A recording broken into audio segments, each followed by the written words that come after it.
من غير اي مقدمات كتير تعالوا مع بعض نشوف ايه اللي حصل مع كودي رودز وداميان بريست وسولو سكوا ودرو ماكنتاير والفايبر راندي اورتن في فرايداي نايت سماك داون. Give me a hell yeah! Acknowledge me.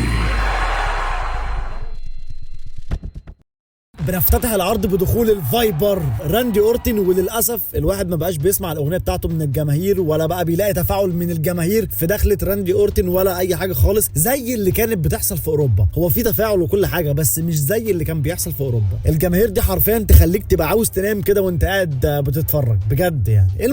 المهم ما علينا، دخل راندي اورتن ونيك ألدس كان واقف له كده وكان بيبص له بصه ثعبانيه كده اللي هو انا يالا تعمل فيا كده يالا وتقلل من احترامي قدام الناس، ده انا هظرفك غرامه $1,000,000 دلوقتي تجيب اجلك. المهم اللي حصل بين راندي اورتن ونيك ألدس كانت عباره عن فقره الشركه بتثير بيها الجدل وخلاص على الفاضي، لان في اخبار انتشرت كتير جدا الاسبوع اللي فات بتقول ان خصم راندي اورتن في ريسل مانيا ممكن يبقى نيك ألدس وكده يعني، ولكن مفيش الكلام ده. هم بس النهارده حبوا كده يثيروا الجدل بس مش اكتر يعني. فراندي اورتن دخل له كده وقال له انا شايفك متضايق قوي يا نيك ألدس واخد الموضوع على صدرك قوي يعني، رغم ان انا المفروض من سنه يعني منبهك وقايل لك انك هتبلع مني RKO تانية في المستقبل ودفعت لك حقها مقدما كمان فانا مش فاهم انت ليه متضايق يعني، مش فاهم. فكك بقى من كل الكلام ده، انا عاوز خصم في ريسل مانيا، شوف شغلك وهات لي خصم في ريسل مانيا، ماليش فيه، انا لازم اشارك في ريسل مانيا السنه دي لان ريسل مانيا السنه دي هتبقى رقم 20 بالنسبه لي، فانا لازم اشارك فيها مش هينفع افوتها، شوف لي اي خصم ماليش فيه. فساعتها نيك ألدس راح جاي قال له انا مش عاوز فلوسك، مش عاوز الغرامه ولا عاوز فلوسك ولا عاوز حاجه، انا عاوزك تحترمني. فراندي اورتن قال له انت عاوزني احترمك؟ ما انا اصلا فعلا بحترمك يا نيك ألدس يعني، انا فعلا بحترمك وبقدرك جدا يعني، بس الاسبوع الجاي لو ما لقيتش نفسي محطوط في ماتش في ريسل مانيا فانا فعلا مش هحترمك، وشوف بقى ساعتها هعمل فيك ايه.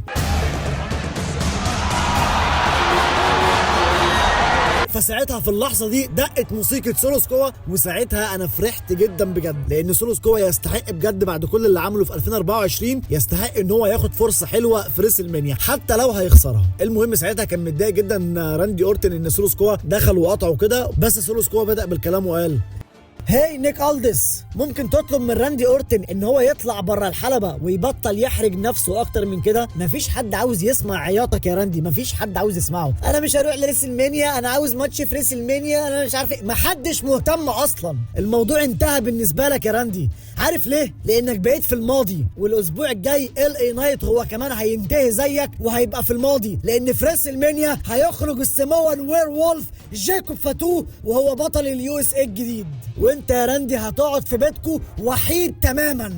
انا هقعد في بيتنا وحيد؟ ده انت مضحك يالا، ده انت مضحك جدا بجد يالا. بس تعرف ايه هو الضحك اللي اكتر من كده؟ ان انتوا الاتنين مره واحده كده نزلت عليكم الشجاعه، انتوا الاتنين، ايوه انا بتكلم معاكم انتوا الاتنين، انت ويا تاما، انتوا الاتنين نزلت عليكم الشجاعه مره واحده عشان تيجوا هنا وتقاطعوني وانا بتكلم في وسط ما انا بحاول اكون دبلوماسي لاول مره في مسيرتي وانا بتكلم عن ريسل مانيا 41. نزلت عليكم الشجاعه عشان تقاطعوني. اوه ماي جاد، الاصوات عماله تخبط على دماغي بقالها اسابيع لحد دلوقتي. عارفين ليه الاصوات دي عماله تخبط على دماغي؟ لان جوايا كميه عدوان مكبوت عاوز اطلعه، والاصوات دي عماله تقول لي خليهم يدخلوا الحلبه دلوقتي عشان اوري سياتل كلها ازاي تضرب شويه عيال من السمون. وبالفعل دخلوا هجموا على راندي اورتن، وفي الاول راندي كان بيسد عادي جدا، بس عشان راندي اورتن انسان عادي مش كودي رودز فتلموا عليه هما الاثنين وزنقوه عند الكورنر وهتك يا دب فيه. فساعتها في اللحظه دي دقت موسيقى LA نايت. ما اعرفش ازاي LA نايت كنت فاكر ان كودي رودز هو اللي هيتدخل والله العظيم، بس الظاهر كده ان كودي رودز اعتذر للانقاذ ولا ايه، انا مش عارف، استر يا رب يعني، من الحاجات دي بتوغوشني بجد يعني.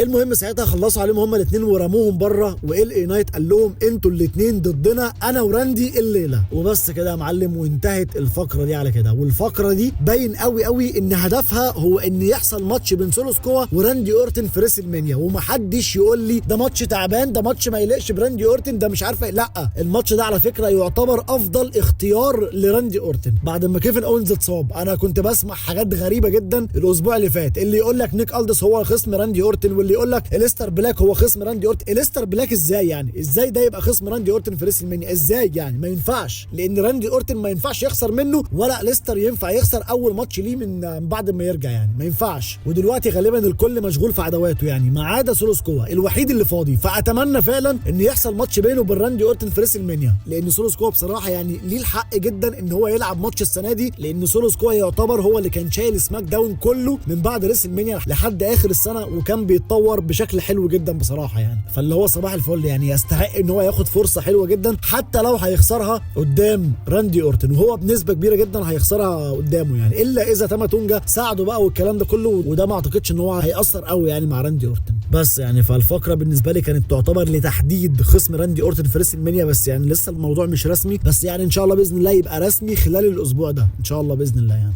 واديها 8 من 10.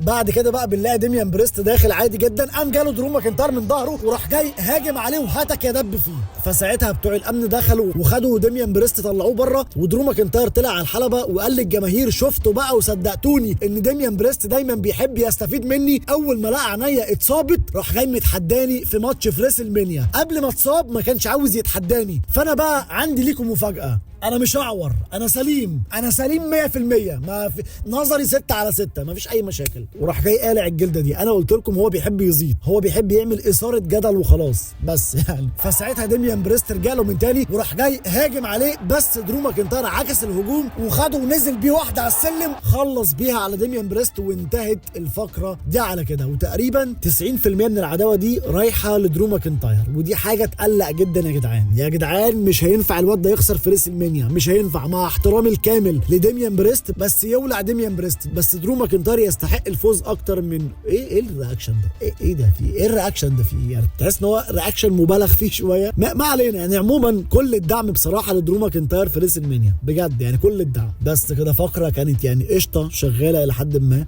وديها 7 من 10.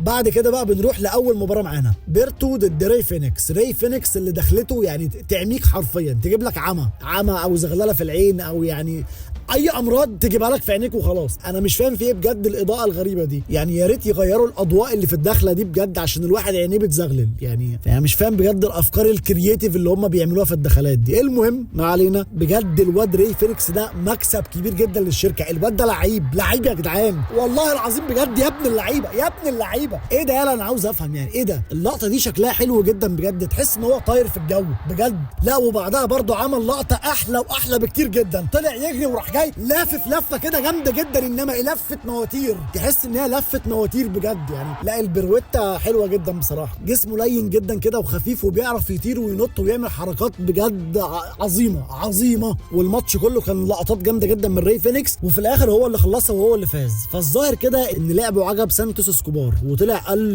لبيرتو سلم عليه واحترمه. راي فينيكس عمل ماتش عالمي، فساعتها سلم عليه كده وهو متضايق جدا وسابه ومشي. فبعدها راح جاي سانتوس مدد له ايده كده ومسلم عليه برضه وسابه ومشي. يعني الظاهر كده ان سانتوس هيحاول يضمه مع الفريق الفتره الجايه، ومن الواضح انه مش هيوافق، فهيدخلوا بقى مع بعض في عداوه والكلام ده كله، الظاهر كده يعني. بس كده عموما الماتش بصراحه كان عالمي جدا بجد يعني، وديله 9 من 10. بعد كده بقى بيدخل الامريكان نايت مير كودي بي، موظف البنك الاهلي الامريكي. وتصدقوا تامنوا بالله والله العظيم انا كودي رودز هيوحشني جدا لو خسر يعني، هيوحشني بجد. انا حسيت ان انا خلاص يعني اتعودت عليه باللقب. انا كنت في الاول متضايق جدا وكده، ولكن مع الوقت يعني انا مش عارف بقيت محترم زيه ولا ايه، واتعودت عليه باللقب، ويعني مش عارف بجد يعني. بس انا حاسس ان هو هيوحشني يعني. الفكره ان كودي رودز لو خسر فهو لازم يعني يريح شويه. كودي رودز ما خدش اجازه من ساعه ما رجع من الاصابه في الرويال رامبل 2023، بقاله سنتين كاملين ما خدش اجازه. لا وايه بقى، في الرو تلاقيه، في سماك داون تلاقيه، في الانكس تي ساعات تلاقيه، بيشارك في كل العروض الشهريه، وبيلعب ماتشات بعد العروض، بعد عرض الرو سماك داون، وبيشارك في العروض المحليه وبيلعب فيها ماتشات كمان، وكل ده على مدار سنتين بشكل متواصل جدا جدا. انا بجد ما شفتش حد مجتهد كده في حياتي، انا ما مش فاهم بجد في ايه. فلو خسر اللقب فهو لازم يريح شويه كده بعد ريسل مانيا فعلا يعني. لكن لو ما خسرش اللقب فهنيئا له يعني،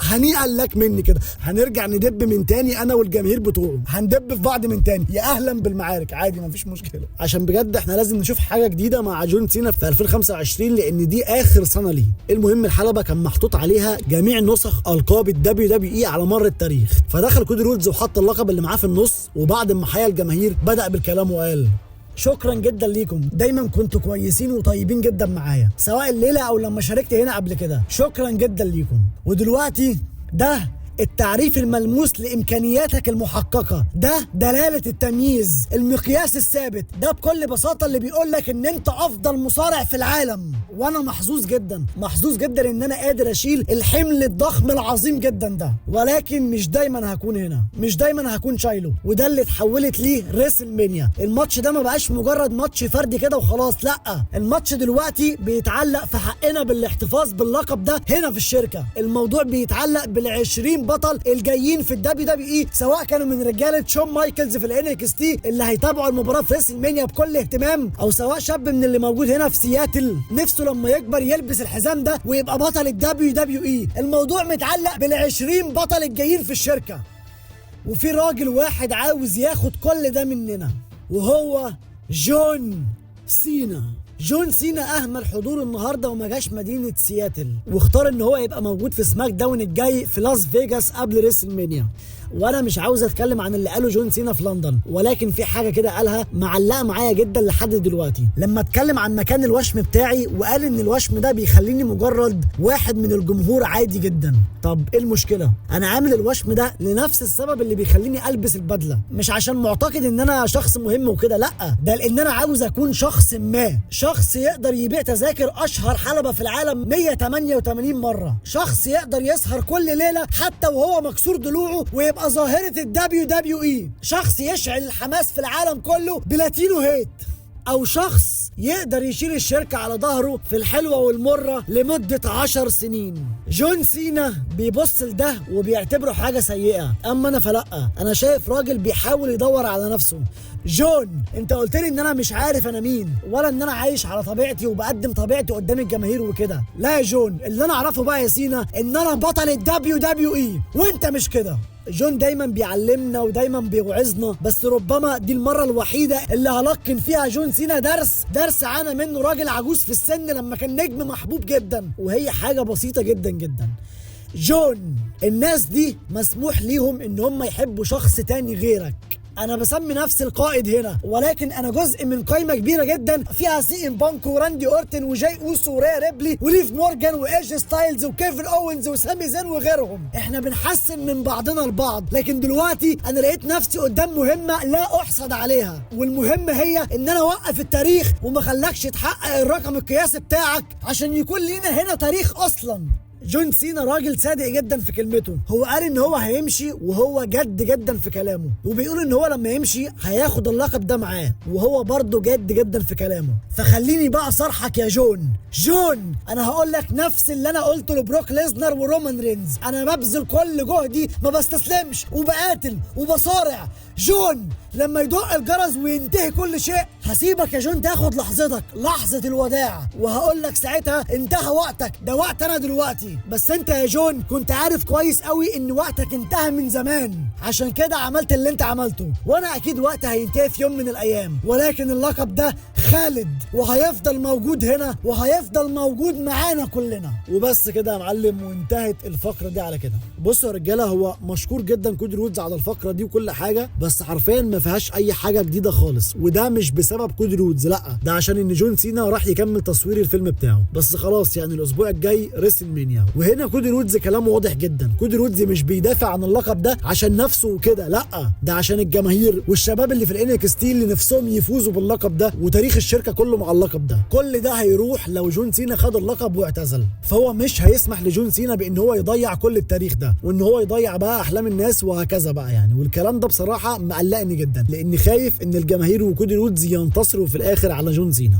فدي كده حاجة. تاني حاجة، هو جاب سيرة بروك ليزنر، بس ده مش معناه ان بروك ليزنر هيظهر في ريسلمانيا او هيشارك في ريسلمانيا او هيرجع الفترة الجاية او كل الكلام ده، لا خلاص يعني مفيش الكلام ده. اول مرة ذكروا فيها اسم بروك ليزنر كان على لسان النيو داي، وفي الاخر بروك ليزنر ولا ظهر ولا اي حاجة، والمشكلة بتاعته بتتعقد اكتر واكتر يعني. فده مش معناه خالص ان هو هيظهر، انا اتمنى جدا ان هو يظهر، بس يعني كلام كودي رودز هنا عادي جدا. فدي كده حاجة. تالت حاجة بقى واهمهم، هو في ايه؟ هو الروك فين؟ بجد والله العظيم. هو الروك بيعمل ايه، ولا الروك فين، ولا ايه في ليلته دي؟ انا مش فاهم يعني. ما ظهرش في اوروبا عشان هو مش عاوز يسافر اوروبا، ماشي يا عم، لكن ما خلاص يعني العروض رجعت اهي في امريكا، فاللي هو في ايه يعني؟ انت المفروض جزء كبير جدا جدا من العداوه. انا مش فاهم بجد هو ليه مختفي. معنى كده ان هو احتمال كبير جدا ما يظهرش في ريسل مانيا. فيعني بجد انا الروك ده بحس ان هو بيبوظ العداوات، يعني ساعات كده بيبوظ العداوات، ساعات مش على طول يعني، بس يعني في الاغلب بحس ان هو بيبوظ العداوات بجد. اللي هو انت ليه ما بتظهرش ولا مره؟ ليه ما بيجيبوش سيرتك خالص من ساعه الاليمينيشن تشامبر؟ ليه يا جدعان يعني؟ انا مش فاهم في ايه بجد يعني. عموما ماشي يعني هنشوف، بس يعني للاسف الفقره دي كانت عاديه جدا، والبناء مش احسن حاجه خالص النهارده فيها يعني، واديها 6 من 10. بعد كده بقى بنروح للحدث الرئيسي معانا، راندي وال اي نايت ضد سولو سكوا وتاما تونجا. بدات المباراه وكانت حلوه جدا بجد. راندي اورتن وال اي نايت زعلوه، فضلوا يدبوا فيهم دب ابن لذينه حرفيا، اللي هو ما صدقوا مسكوهم وهتك يا دب فيهم. وسولو سكوا برده وتاما تونجا كانوا عاملين شغل حلو جدا سواء في الضرب او في السيلينج. وفي الاخر لقينا راندي اورتن راح جاي ماسك سولو سكوا ونزل دب فيه عند الجماهير لحد لما اختفوا. فساعتها لقينا ال اي نايت راح جاي مخلص على تاما تونجا وهو اللي فاز. بس بجد البي اف تي بتاعت ال اي نايت يا جدعان حاجه مقرفه، يا ريت يغير الفينش ده، يا ريت بجد والله العظيم، حاجه فينش مقرف تعبان. المهم ساعتها كان لسه هيحتفل بالفوز، قام جاي طالع له جيكوب وراح جاي هاجم عليه ونازل دب فيه لحد لما العرض انتهى. على كده فضل يدب فيه لحد لما البث المباشر انتهى. وبجد باينه قوي قوي ان راندي اورتن وسولو سكوا مركزين مع بعض، يعني ان شاء الله باذن الله بنسبه 95% ممكن فعلا سولو سكوا يكون هو خصم راندي اورتن في ريسل مانيا. اما بقى جيكوب فانا ببارك له من دلوقتي على فوزه ببطوله اليو اس اي في ريسل مانيا. ده هيبلع ال اي نايت حرفيا يعني،